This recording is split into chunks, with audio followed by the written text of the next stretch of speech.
పార్లమెంటుకు శాసనసభ నియోజకవర్గాలకు ఏవైతే పేర్లు చెప్పబోతున్నానో వారందరినీ ఇన్ఛార్జిగా మా పార్టీ అధ్యక్షుడు జగన్మోహన్ రెడ్డి గారు ఆలోచనతో ప్రకటిస్తున్నాం. ఇవన్నీ కూడా కాకినాడ ఎంపీ స్థానానికి పార్లమెంట్ నియోజకవర్గానికి చలమశెట్టి సునీల్ నియోజకవర్గ ఇన్ఛార్జిగా ఆయన బాధ్యతలన్నింటినీ పార్టీ బాధ్యతలన్నింటినీ కూడా ఆయన చూస్తారు. మచిలీపట్నం ఎంపీ నియోజకవర్గానికి సంబంధించి పార్లమెంట్ నియోజకవర్గానికి సింహాద్రి రమేష్ బాబు ఎవరైతే ప్రస్తుతం అమనగడ్డ ఎమ్మెల్యేగా ఉన్నారో వారు ఆ పార్లమెంట్ నియోజకవర్గం తాలూకా ఇన్ఛార్జిగా వ్యవహారాలన్నీ చూస్తారు. ఆయన నరసరావుపేట నియోజకవర్గానికి సంబంధించి పార్లమెంట్ నియోజకవర్గానికి సంబంధించి పి అనిల్ కుమార్ యాదవ్ ఎవరైతే మొన్నటి వరకు మంత్రిగా ఉండి శాసనసభ్యుడిగా నెల్లూరు శాసనసభ కార్పొరేషన్ శాసనసభ్యుడిగా ఉన్నారో ఆయన పార్లమెంటరీ నియోజకవర్గానికి నరసరావుపేటలో ఆ బాధ్యతలన్నీ కూడా ఆయన చూస్తారు. తిరుపతి ఎంపీగా ఎస్ఎస్ఎంలో ఇప్పుడు ప్రజెంట్ ఉన్న డాక్టర్ ఎంసీ గురుమూర్తి ఎవరైతే ఉన్నారో ఆయన మొన్న సచివేడు ఎమ్మెల్యే నియోజకవర్గానికి వచ్చి పెట్టాం. మళ్ళీ ఆయన తిరిగి బ్యాక్కి ఆయన పార్లమెంట్ నియోజకవర్గాన్ని ఆయన పర్యవేక్షించడానికి ఆయన్ని చూడమని చెప్పి ఆదేశాలు ఇవ్వడం జరిగింది. అలాగే అరకు వ్యాలీకి ఎస్టీ శాసనసభ స్థానానికి మొన్న అక్కడున్న పార్లమెంటు సభ్యులని అక్కడ ఆ ఎమ్మెల్యే స్థానాన్ని పర్యవేక్షించమని చెప్పారు. ఇప్పుడు ఆమెని కాకుండా రాగం మత్స్యలింగం ఆయన్ని ఆ శాసనసభ నియోజకవర్గంలో అది ఆయన పార్టీ వ్యవహారాలు అన్నీ చూడడానికి వచ్చి ఆయన నియమించడం జరిగింది.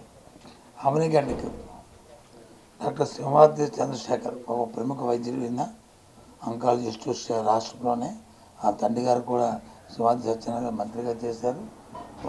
వారి అబ్బాయి అయిన డాక్టర్ సింహాద్రి చంద్రశేఖర్ గారిని ఆ శాసనసభ నియోజకవర్గానికి ఆయన్ని ఇన్ఛార్జ్గా నియమించడం జరుగుతుంది.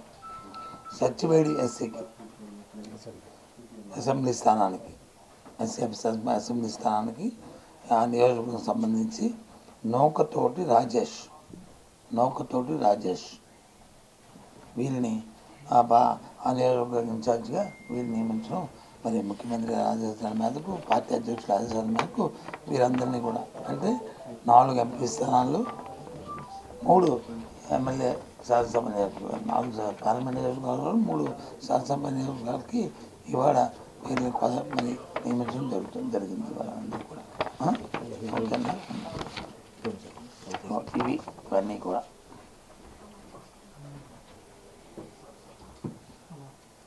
ఓకేనా.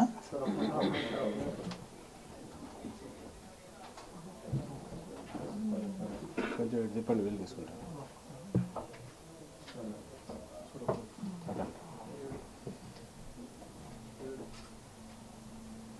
నాలుగు పార్లమెంట్ నియోజకవర్గాలు 3 శాసనసభ నియోజకవర్గాలు ఓకేనా. ఎక్కువ టైమా కసరత్తు అయితే ఎక్కువ టైం నేను సిద్ధం మేము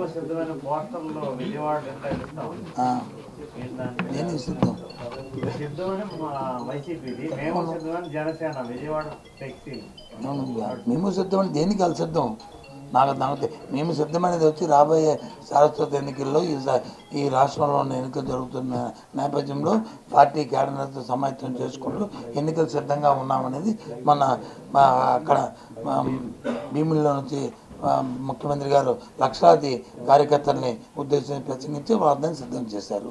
3వ తారీఖున వచ్చి నెల్లూరులో వచ్చి మళ్ళీ ఏలూరులో వచ్చి 3వ తారీఖు నాడు అక్కడ కూడా ఆయన కార్యకర్తలందరినీ అక్కడ సమాయత్తం చేస్తూ సిద్ధం చేయబోతున్నారు. మరి దేనికి సిద్ధం అవుతున్నారో నాకైతే తెలియదు. ఇప్పుడు మా ఊరికైతే మేము సిద్ధం ఉండడానికి ఒక అర్థం ఉంది. ఎందుకంటే ఒక పార్టీ సింగిల్గా పోతున్నాం, 175 స్థానాలకు మేము వస్తున్నాం. ఇప్పుడు మరి జనసేన వాళ్ళు ఎన్ని స్థానాలకు పోటీ చేస్తున్నారు, ఎన్ని స్థానాలకు సిద్ధమవుతున్నారు, తెలుగుదేశం పార్టీ ఎన్ని స్థానాలకు సిద్ధమవుతుంది? ఒకరుగా వస్తున్నందుకు మేము సిద్ధం అనడంలో ఒక సవాలు ఉంది. సంఘటన ఉందండి. దానికి ఒక సంగతి ఉంది.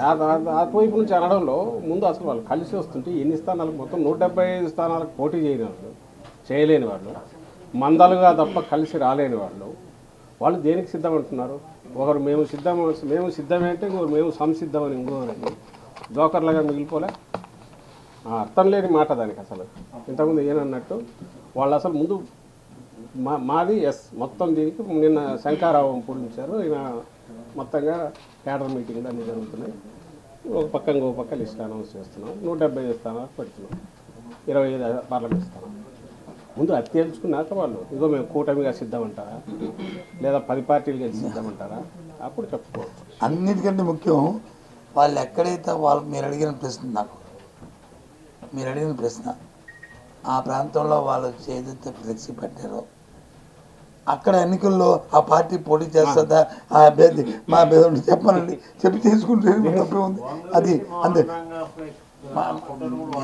భవనంగా కాదు వాడుతున్నారా ఇంకోళ్ళు వాడుతున్నారా అనే దాంట్లో ఇక్కడ డిస్కషన్ ప్రస్తుతం అన్నీ కూడా. కానీ ఏదైతే సిద్ధమని అక్కడ ఆ ప్రాంతంలో వచ్చి వాళ్ళు పెట్టి మేము దేనికి సిద్ధమని, అందుకే మేము అడిగాను దేనికి సిద్ధమని చెప్పింది